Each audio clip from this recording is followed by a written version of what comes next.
Hello, beautiful souls, and welcome back to Love Yourself Fiercely. I'm super excited to introduce today's guest. Not only is she a fellow self publisher, but she's kind of a badass. So I am excited to introduce Paula Jean Ferri. Paula has always been in love with books, even before she learned to read. Once she learned how, there was no turning back. She read so much growing up that she was once grounded from books for an entire summer during middle school. In her senior year of high school, Paula started making noises. At 24, she was diagnosed with Tourette Syndrome. This has given her a unique perspective that she wants to share with the world. She currently resides in southern Utah with her family and her two kitty cats. In addition to reading and writing, Paula loves singing and dancing in almost every genre. She loves being in and watching theater productions, especially musical performances. And she's usually up for most activities as long as it involves people. And I'm obsessed with all of her book names: Awkwardly Strong, Tragically Strong, Fearfully Strong, Hard Earned, Lessons Learned. Paula, thank you so much for being here today. Thank you so much for having me. I'm excited to be here. I'm so stoked. You know, in our screening interview, I talked to you a little bit about the power of you sharing your story and the power that it has for women all over who are navigating any type of disorder, as well as a lot of moms who are listening to this who are learning to understand their own children within their disorders. So I'm really, really excited to hear your perspective and how you kind of navigated getting a diagnosis in your adult life and it surfacing in your teens, because that's typically out of the ordinary for Tourette's. Is that true? Correct. It statistically will happen most often between the ages of 4 and 6. The DSMV, which is what doctors use for like official diagnoses, says onset before age 18. But it's definitely very, very rare to start in your teenage years, especially as late in your teenage years as I did. So walk us through that, right? This is a self-love podcast, and I always have my guests kind of share their evolution, their self-discovery process. And for you, I think that looks a little different than the average story that we hear. So I would love to hear in your words your story. So my senior year of high school, when these started to develop, I was working at our public library and I was at work and I made this weird little noise and I just went, "Ooh, that was a weird hiccup. It didn't hurt like normal hiccups, but okay." And then I started noticing that I was doing them every day. And then I started noticing that I'm doing them multiple times per day. And then they started to jump into sets of two. I would do it twice, and then I would do it 3 times. I think once I did it 4 times, and that was kind of my what is happening here? Like, is this going to be like, am I going to just start doing this constantly? Like, what is happening? Um, by the time that hit, I was actually in college. I was a music major at the time, and that's when they started to fluctuate in rhythm and pitch. And it was actually super fascinating to see all of the different changes. I have a type of Tourette syndrome called Echolalia, where I repeat and echo different sounds that I hear. So there was one job where I was working, I was sitting fairly close to the time clock, and anytime someone would punch in, the clock would go beep, beep, beep. And then I would do this also super high pitched beep, beep, beep, way higher than that, because I actually cannot imitate these noises. Like, I make them, but I don't know how. But because they started out so small and so subtle, like I just thought they were hiccups for years. They didn't bother me. They didn't hurt like normal hiccups. It was more my parents that were concerned. And I saw 3 or 4 different doctors who had no idea what was going on. One said something has to be spasming. We should get you some muscle relaxant, see if that helps, which it didn't. I still made noises. One asked me to, like, okay, what do these sounds sound like? Go ahead and do one. And I'm like, can't do them on command. Like, they just kind of pop out when they want to. He says, well, then I can't do anything about it. Sorry, bye. So, I mean, you're going to get like a wide range of spectrum, but I was also seeing doctors. I saw like our general practitioner. I saw an ENT, an ear, nose, throat doctor. I saw the doctor that had diagnosed my mom with thyroid cancer. It wasn't until I'd kind of given up on even getting a diagnosis. It was my senior year of college when I was kicked out of, I was a social work major at this time, and I got kicked out of the program. more or less because of these noises, and they were a disturbance and a problem. And I ended up failing all of my classes, which was really hard for a straight A student, but can't graduate. What's the point of doing all this work when I had a bunch of other stuff going on? So my school had a really great program that said if you fail all of your classes before you can register for the next semester, you have to the school psychologist to make sure it doesn't happen again. And he's the one that pulled out the DSMV. We ticked off all 4 qualifications for Tourette syndrome, and I had a diagnosis. Isn't that wild, how that happens? And just getting in front of the right people. So I call it my previous life. In my previous life, I worked in children's mental health. So I know the DSM quite well. And I also know that life of bouncing from doctor to doctor to doctor to doctor to try and getting the right answers. And how ironic that you saw everyone and then it became full circle and the right person was like, well, let's see what we can find. So talk to me about your parents and what was happening for them at this time and how they were feeling, or the people around you in general. My parents were definitely the most concerned, and they were kind of the ones that asked me to see doctors in the first place. Again, I wasn't super concerned about it, but my parents were concerned, and so I'll see them to like, I was an adult at this point, and so it was entirely my choice. Which again is super different because when you're a child, like you're gonna get dragged wherever mom and dad drag you to. Like you're gonna see these doctors, like it or not. But I was still willing to do that. And it, let's see, how old was I? I think I was 21 when I had this like sacred, profound experience in church with them. And explaining this to my parents, that's kind of where they went, okay, if you're okay with this, this is something that we're not going to necessarily push anymore. And so that's why it took another 3 years, because there was about 3 years where I just didn't care. I wasn't seeing doctors. And it was outside circumstances that led me to that. They were very good and very supportive about it. Most people thought they were kind of cute, like, because it was just this little, it sounds like a dog's squeaky toy at first. Like it was just like, oh, that's a cute little noise. That's a cute little hiccup. Good job. So I was always surrounded by so much support. There really wasn't any negative experiences until I got kicked out of a college major that, first of all, really frustrated me because I had to interview for that major in the first place. So I'd spent like a year and a half already in the program. They knew about this. I don't see why they waited until I was in it, and it had wasted a year and a half of my college time and the money and all of that. Like, you knew if it was a problem, just say, sorry, we don't want you in the program. Right. So. Right. So what happened? How did you navigate your diagnosis after, especially given since it never really bothered you? Right. It was more just kind of cool, I've got a diagnosis. But at the same time, I had missed the deadline for an internship in college. And so it being my senior year, I decided instead to write a senior research paper where I took one entire semester on a topic of my choice. Hey, look, I'm diagnosed with Tourette syndrome. Let's do a deep dive study, partially because OCD tends to run hand in hand very often with Tourette's. And I definitely have some OCD. So I'm just like, I need to know all the things about it. I just got obsessed with it. I think everything that semester, like, all centered around Tourette syndrome in one way, shape, or form. It was kind of cool.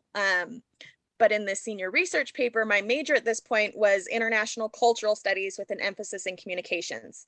So I studied how Tourette syndrome affected communication, found some very cool stuff, very empowering and liberating. Like, I didn't really have a bad self-esteem before, but I just felt like I was able to step into this whole new level of being with understanding my Tourette syndrome in specific, but how that affects how I communicate with others and communication in general. Like, it was just so eye-opening and so empowering that it eventually became my first book, because my professors were so excited about it. And they said, there's nothing like this in the field. You got to get this published. And so I did.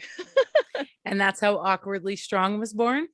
It is. That's it, it kind of morphed into a self-help version. Like, this is all of the cool things. Like, here's what I studied, but here are the results of that and how this can really be impactful when we apply it. Mm-hmm. And I love that so much. And then Tragically Strong and Fearfully Strong came. So what are the basis of those novels? So first of all, they're not novels, they're nonfiction. As soon as I said it, I was like, that's wrong. As soon as it came out of my mouth, I was like, that is incorrect. Those books. Book person here, slightly obsessed. So, I mean, in case you couldn't tell. So after I published the first one, I mean, as you read in my bio, like, I've just always been a book person. And because I've always been like a book study person, like, I've never understood adrenaline junkies who are going to go do like these super crazy things. I'm just happy with my little books in my own little world. But as soon as I hit publish on that book, I understood why adrenaline junkies do what they do. And I'm like, this is my life now. I can't do anything else. So that's when I decided to jump into becoming an author and into that process. And so I kind of thought, well, what else could I write about that is similar to this, that would be able to help people? Because that's something, I mean, I love people. That's why I studied how we communicate. That's why I studied all these different things. And I realized, hey, I've been through a lot of hard things. People ask me all the time once they learn more about me, how I'm able to still appear. I'm often called naive and innocent. I don't know what's going on. And so I get kind of discredited, without them realizing that I have been homeless, that I have been sexually, emotionally, and mentally abused, that I've lost 3 out of my 4 siblings, one of them to murder. Like, there's been a lot of stuff that I've experienced, but I still maintain this happy, upbeat, almost innocent persona, and like how I do that. So understanding how I dealt with all of this trauma that I've experienced in my life, I put that to paper and came up with Tragically Strong. Fearfully Strong, again, was kind of similar. I just realized I'm such a big chicken and I'm so scared of everything. And I wanted to overcome that. And so I did another deep dive study and looking at, okay, what is fear? What's its purpose? How does it work? What benefits can I pull from it? Because at this point, that's what I do, is I find all of these things that are excuses, the things that hold us back, and twist them so that they can become tools that I utilize for me, not against me. Well, you've had a ton of trauma in your life, and yeah, more than most, for sure. Do you want to speak to that? How you navigated your own healing through those experiences? What worked for you? What are some of your coping strategies when it comes to your healing journey? There have been so many different things. I think it does depend on the situation. At this point, a lot of it thanks to my first book. I started taking this bull in a china shop approach to life, and I'm like, this is what I'm going to do. And sometimes it works and sometimes it doesn't. And so I've just tried a little bit of anything and everything. I saw our school psychologist for several years after getting a diagnosis with Tourette Syndrome. Journaling as a writer has been huge for me, probably more beneficial than the therapist, although the therapist was kind of a good guide as far as the questions that I want to look at and the things that I want to analyze. With the brother that was murdered, that's a recent one. That was December of 2019. So, I mean, it's been a year and a half-ish. So I might still get a little sensitive about this topic. Of course. Sometimes it's just dumb luck, because honestly, the world shutting down was exactly what I needed after that. Like, I didn't want to deal with people. I didn't want to face people. I just needed time alone, and not everyone's going to get that opportunity. You kind of steal pockets where you can, but I got lucky enough that the world shut down for me. But that's when I also started getting in. I had a month where I was just like, I will try anything and everything because I can't handle these emotions anymore. This is too much. I started doing yoga for the first time. I started getting into energy work and crystals and tapping. Like, I didn't care what it was. I didn't care how off the wall it sounded. I was willing to try absolutely anything. And I think it's a combination because each little bit kind of chips away at that trauma. And so the fact that I was willing to try so many things, I was able to heal from so many different angles, until I felt ready to jump back into the world and, okay, this is what I'm going to do now. Here's my next step. And then I just kind of take it one step at a time. And I think grief's like that, right? Mm-hmm. And I mean, unfortunately, you have multiple um, grievances that you can pull from, but I don't think I don't think it's linear. I think it's, Not at all. you know, a book or a song or a place or, a memory comes up and it doesn't matter the amount of time it hits you. And but I love that you said you were so open to everything. I mean, spiritual practices, I think they're so underrated for the world that doesn't use them. They call it the woo woo, but it Right. really can be. It was a pivotal part of my healing journey and my healing self-discovery, or my self-discovery journey. And it's something that I still practice daily. Journaling is the greatest gift to all of us.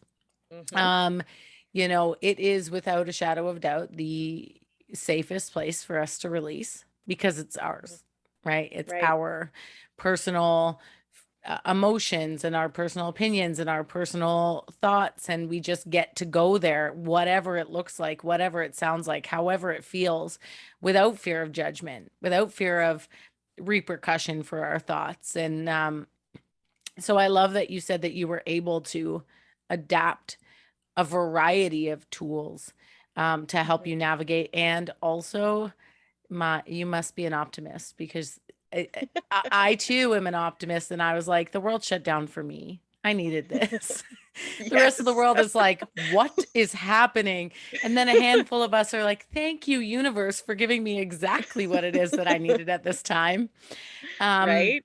yeah. And I mean, I think that speaks to your level of self-awareness of who you are and what you need and what your strategies are to be the best version of who you are.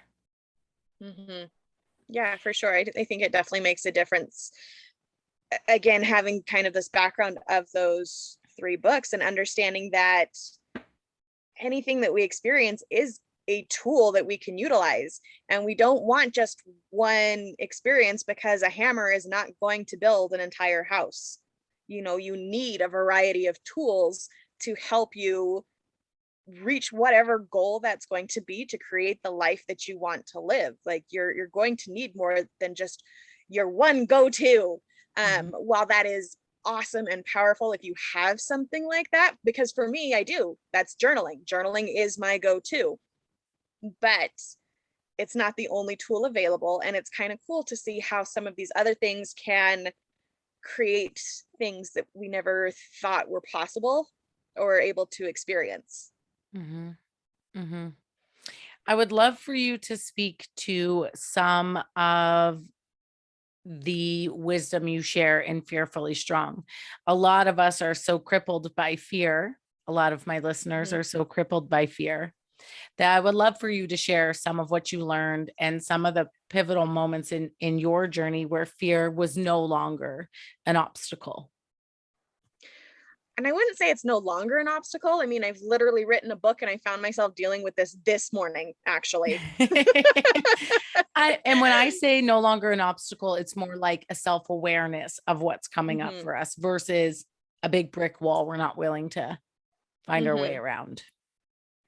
So in my study of fear, a lot of times we have this physiological reaction where, our heart speeds up, we get these butterflies in the tummy. I mean, the fear response is fight, flight, or freeze, but in any of those, there is a rush of adrenaline to cause those reactions. But what else causes adrenaline? Things that we're excited about. The thing is with fear is that we don't know the outcome and we can't guarantee it. And so, but essentially it's the same thing.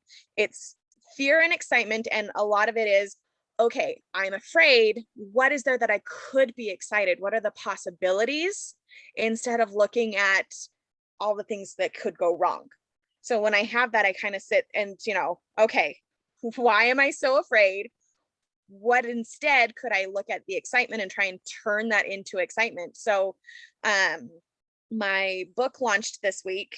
My fourth book came out, and it's always scary because you just don't know how people are going to take. I can do all of the podcasts. I can do all of the press releases. I can, have all of these events for book signings. I can put all of this effort, but it doesn't necessarily guarantee sales. Like it doesn't necessarily guarantee that the payout's going to equal the effort that I put in.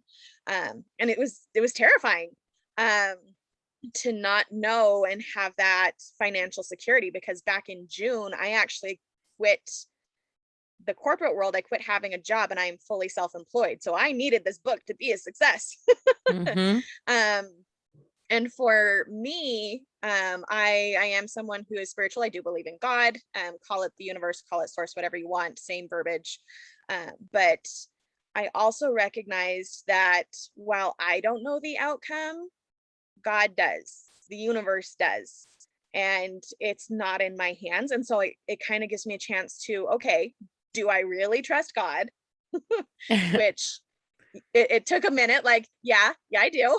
Sometimes it does take a minute to remind myself I do. I promise I do. Let's like get centered and reconnect with that idea. And let go of the fear aspect, the unknown aspect, because it is known, just not by me. And whatever happens, I then turn it into a tool. I mean, this book that I launched this week is all of the stuff that I did wrong publishing the first 3. Sales weren't what I wanted the first 3. It wasn't like I could, oh, great, I'm now a millionaire and I can quit my job after my first book. No, that's not how it works. There was a lot of growth and learning, and it was a process. And so trusting God that it will all work out one way or the other. But there's always going to be that experience, and I'm going to find new tools that I can then utilize in that toolkit of mine.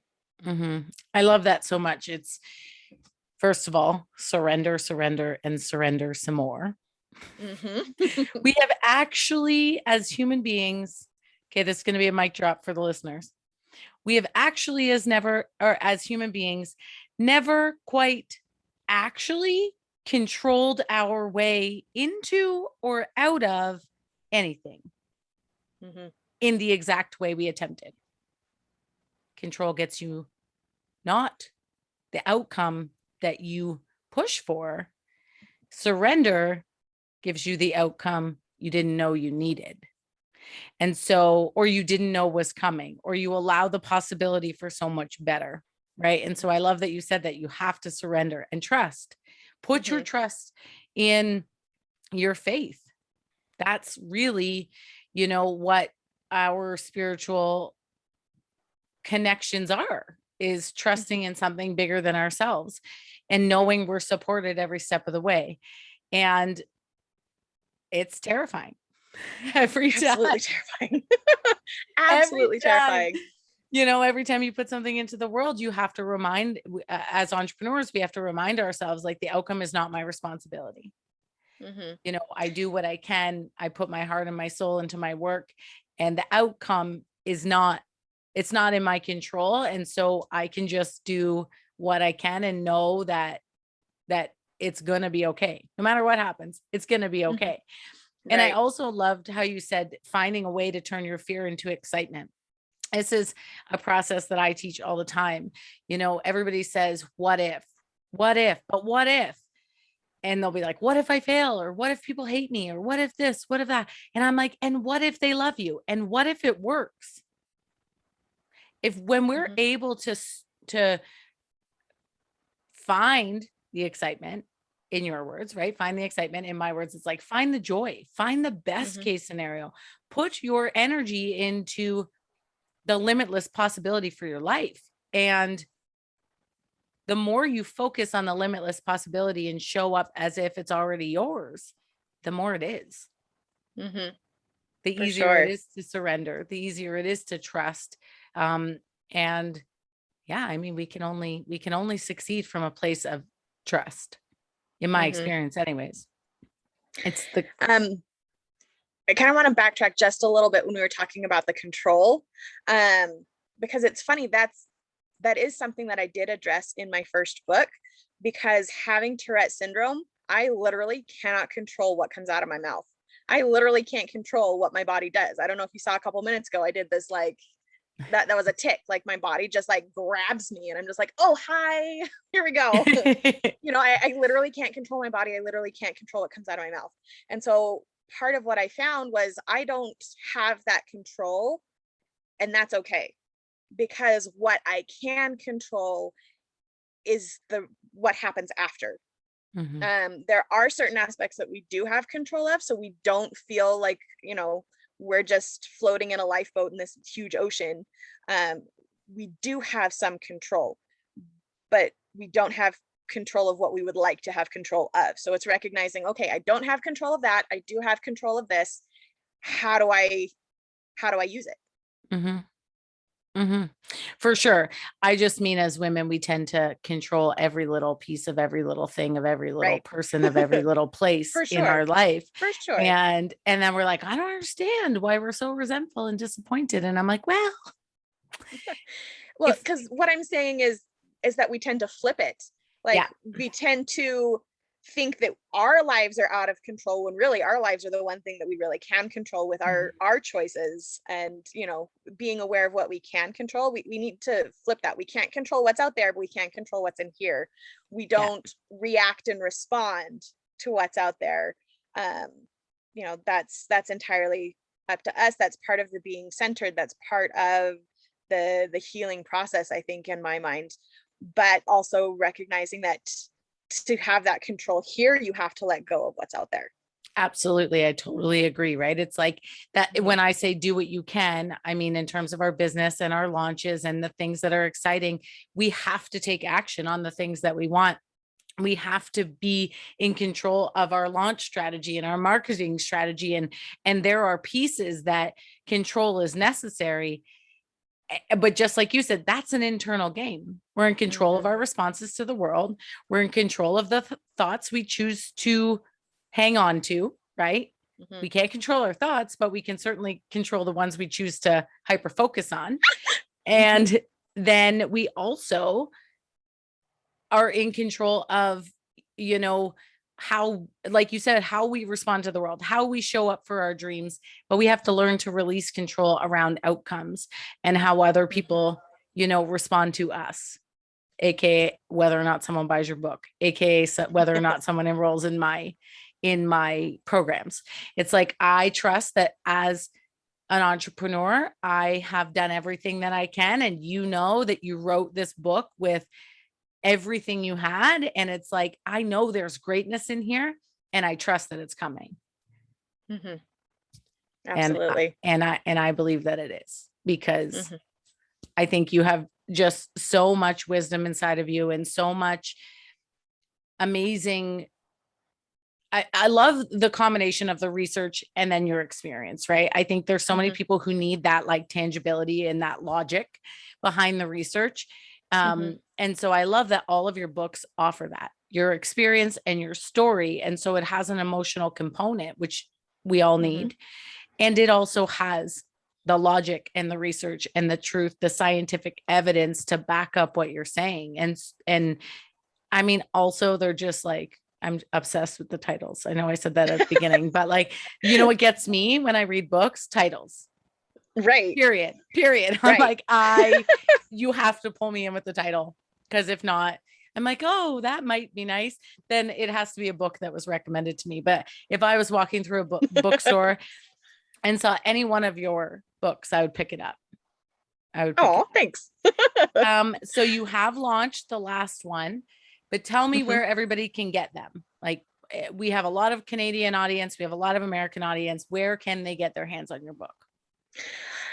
I know that you can get it for sure on Amazon, but like I said, with this jumping in bull in a china shop, I'm experimenting with something new. I tried a book company called Ingram Spark, which is who book companies use. That's where like Barnes and Nobles is going to stock their books from. That's where a lot of indie bookshops, like they stock from Ingram Spark. I'm just not entirely sure how that process works yet because this is my first time doing it, but I can guarantee it's on Amazon. Perfect. And we'll make sure that yeah, that's the best way anyways for like immediate push out. Right. So we will make sure that those links are in the bio of the show notes, or in the bio of the show notes. What does that even mean? that the links are in the show notes.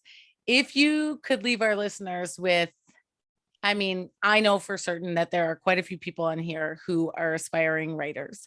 I know there are. I get people in my network all the time being like, how'd you write your book? And I'm like, I just wrote my book. Just write, just get your ideas out. But I would love for you to share, as a 4-time published author, what would you say to anyone who has a strong desire to write a book? I honestly, it is the writing is key. I felt comfortable and confident because I've been journaling since I was 8 years old. Like writing is just kind of what I do. Nonfiction is so much easier than fiction. I am actually starting to write a fiction novel, a whole different ballpark, totally different process, because I have ideas and it's a lot of organization. But fun fact, that's a strength that women have. Like we have a gift for organization. And that's something that I found even with my nonfiction. I start with an outline and then I just kind of fill in the gaps. Like, okay, here are the points I want to address. Here are some subtopics, expand it a little because I talk a lot and I get wordy. But similar with fiction as well. Figure out the organization of it. You don't want to just be writing a story and then have nowhere to go all of a sudden. It's so true. And I am going to ask you this because I don't get very many chances to talk to other authors. And this is like a question I get all the time. But I'm curious to know your answer. How many words should be in a nonfiction book? I get this all the time. It will depend on your audience. Most of my books, actually all of my books thus far, are actually very short. They're about 25,000 words, which is about 100 pages. But if you keep in mind that my first book was to an audience of people with Tourette Syndrome, some OCD, maybe some ADHD is also common. In fact, goes hand in hand with that. We got shorter attention spans. We don't want a super long book because, well, I mean, even with it only being 100 pages, I can't tell you how many people, I'm about halfway, and then they just get stuck. It's as long or as short as you need to tell your story. I actually have a friend who's a writer, and she wrote this, it's almost like a parable type thing. It's only like 10 pages. It's actually more of a glorified gift card is what she calls it. Wow. But it sells and she prices them like gift cards. But that's all she needed to tell the story. I love that. Whatever you need to tell your story. And it's so true because I remember when I first started writing my book, I would like literally be Googling this question all the time. Do I have enough? How many words do I need? Okay. If it says that I need 35,000, how do I divide that into 10 chapters? How many words per chapter? And you just get stuck, right? The logical brain gets in. Don't do that. And I don't do that. That's where writer's block comes from, my friends, when you get so tied up in all of the, the shoulds. And so I stopped doing that. But I love to ask that question because I get it in my inbox all the time. And I'm like, I'm curious what another author would say. And you said the same thing as I said. I'm like, Google is not your friend. And also just tell your story. Just start writing and tell your story. Well, Paula, I'm so grateful that you were here and that you shared your story with us. I can't wait for my community to be able to get their hands on your books. And I'm so grateful that you were here to just share your truth. And I'm excited. I'm excited to see what happens for you with this book and all of the future books. Thank you so much. I'm excited as well. Thank you so much for having me. I love what you do. I love following Thank you. you. You're great. Thank you so much. Well, now I'm going to blush. I appreciate that so much. I appreciate the work that you do. I appreciate that you are here, and I can't wait for us to stay connected. And Thank to you. our listeners, I hope you love yourself fiercely and fully today and every day. I will see you on the next episode.